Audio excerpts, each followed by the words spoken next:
Dalam hidup, kita berusaha untuk mengejar kebahagiaan. Tapi, apakah kita sebenarnya tahu apa sih kebahagiaan dan bagaimana pikiran kita bekerja dalam memproses sesuatu yang kita anggap bahagia? Halo semuanya, nama saya Michael. Selamat datang di channel saya, Sikutu Buku. Kali ini saya akan membahas dualisme diri dan bagaimana hal ini bisa membuat kita menarik sebuah keputusan yang tidak 100% berasal dari kenyataan. Ini merupakan rangkuman dari video TED Talk Daniel Kahneman yang berjudul The Riddle of Experience versus Memory dan diolah dari berbagai sumber. Ketika bicara soal kebahagiaan, apa sih maksud sebenarnya? Menariknya, seseorang tidak tahu betapa bahagianya dia karena kebahagiaan itu pada dasarnya merupakan sesuatu yang sifatnya relatif. Bayangkan kamu sedang merencanakan sebuah liburan yang sempurna. Kemana kamu akan pergi? Baju apa yang kamu kenakan? Restoran mana yang kamu kunjungi? Hotel mana yang kamu tinggali? Jika sudah kamu jawab, sekarang coba bayangkan apabila di akhir liburan kamu yang sempurna, semua memori kamu akan dihapus, termasuk setiap foto dan video yang kamu ambil. Apakah kamu akan memilih liburan yang sama? Pertanyaan ini menjelaskan soal dua konsep diri yang berbeda, bagian diri yang mengalami dan bagian diri yang mengingat. Experiencing self versus remembering self. Bagian diri yang hanya hidup di saat ini dan bagian diri yang hidup dalam memori atau imajinasi.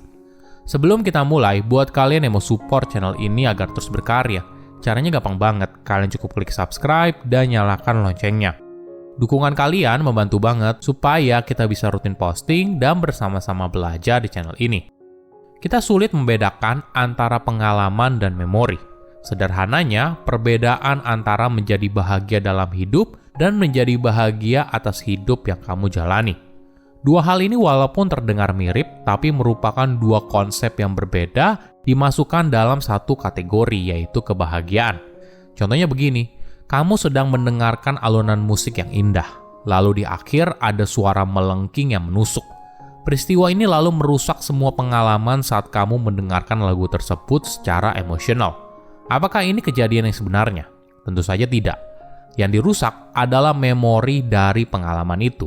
Kamu mendengarkan alunan musik yang indah selama 20 menit. Lalu semua hal jadi tidak berarti, hanya karena satu suara melengking yang menusuk di akhir.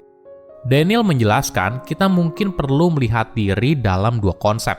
Konsep pertama disebut sebagai diri yang mengalami atau experiencing self. Konsep diri ini hidup di masa kini saat ini.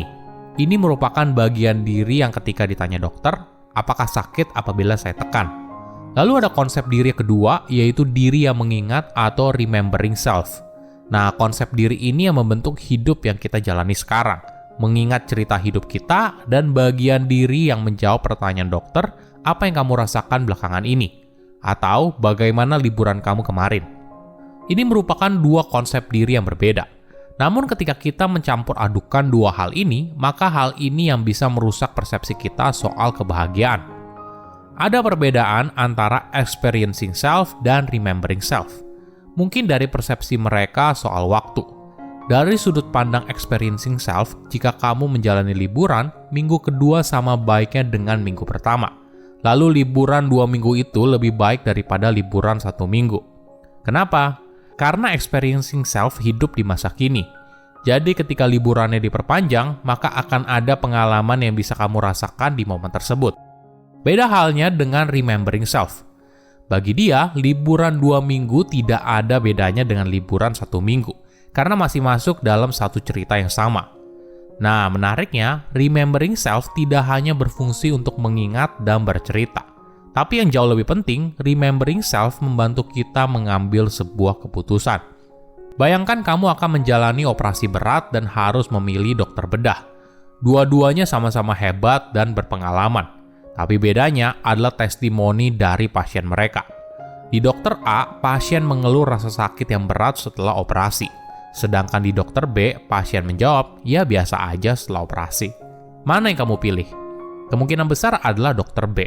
Padahal bedanya, di dokter A, pasien tersebut mengalami rasa sakit dengan durasi pendek, tapi sakitnya luar biasa. Sedangkan di dokter B, pasien tersebut mengalami rasa sakit dengan tingkatan sedang dalam periode lebih lama. Namun kedua metode ini bisa memberikan pengalaman yang berbeda. Sedangkan bagian diri kita yaitu experiencing self tidak punya suara di sini. Padahal bagian inilah yang sebenarnya akan menjalani prosedur tersebut. Tadi saya sempat membahas kalau remembering self merupakan seorang pencerita. Memori kita menceritakan sebuah cerita dan kita menyimpan apa yang kita alami sebagai sebuah cerita. Selanjutnya, remembering self bisa menentukan pilihan yang kita ambil di masa depan. Nah, apa yang menentukan sebuah cerita itu baik atau buruk, menyenangkan atau membosankan? Sederhananya, ada 3 elemen penting: momen perubahan, momen yang signifikan, dan akhir. Bagaimana dengan yang lain? Hilang ditelan waktu. Pengalaman biasa tidak diperhatikan oleh otak untuk memberi ruang bagi ingatan baru dan berpotensi menarik. Faktanya, itu masuk akal dalam sudut pandang evolusi. Kita cenderung mengingat bahaya dan imbalan hidup daripada yang biasa. Inilah kenapa lingkungan yang tidak berubah cenderung membuat ingatan kita kabur. Dan kenapa liburan yang menyenangkan terus membekas dalam ingatan. Khususnya bagian akhir merupakan elemen yang sangat penting. Apa yang kita ingat bisa saja berbalik 100% jadi buruk ketika di bagian akhir kita mengalami pengalaman yang tidak mengenakan. Ada contoh menarik dari film animasi Inside Out.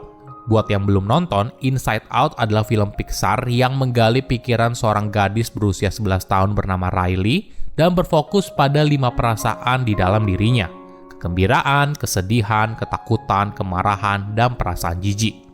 Saat keluarga Riley pindah ke kota baru, kita akan melihat kesulitan yang dihadapi Riley dan 5 perasaan dalam dirinya untuk menavigasi kehidupan yang baru. Di salah satu momen, sadness bisa mengubah bola memori menjadi warna biru, artinya memberikan perasaan sedih pada situasi tersebut. Pengalaman itu sebenarnya tidak seburuk itu, tapi ketika sadness menyentuh memori itu, seketika ingatan Riley atas kejadian tersebut juga ikut berubah menjadi sedih. Inilah yang membuat kita bisa menarik kesimpulan atas pengalaman yang kita alami dalam hidup, dan saat kita bilang makanan yang enak atau liburan yang menyenangkan. Bagaimana dengan experiencing self? Dalam psikologi, estimasi sebuah momen hanya bertahan selama 3 detik. Sebagai perbandingan, dalam sehari kita mengalami sekitar 20.000 momen. Setiap momen tersebut bisa saja memberikan kita kepuasan, tapi tidak sama dengan kebahagiaan secara umum. Jadi lain kali ketika kamu ditanya tentang pengalamanmu terhadap sesuatu, jangan buru-buru mengambil kesimpulan apakah pengalaman itu baik atau buruk. Bisa saja pikiran kita terdistorsi dari kenyataan yang sesungguhnya. Misalnya, dompet yang kecopetan di akhir liburan bisa saja membuat kita memberikan peringkat buruk pada liburan tersebut. Padahal sepanjang liburan kamu justru mengalami momen yang menyenangkan. Atau momen putus yang menyakitkan membuat kita melupakan semua memori indah yang telah kalian jalani berdua. Silahkan komen di kolom komentar pelajaran apa yang kalian dapat ketika tahu informasi ini. Selain itu, komen juga mau tahu informasi apa lagi yang saya review di video berikutnya. Saya undur diri, jangan lupa subscribe channel YouTube Sikutu Buku. Bye-bye.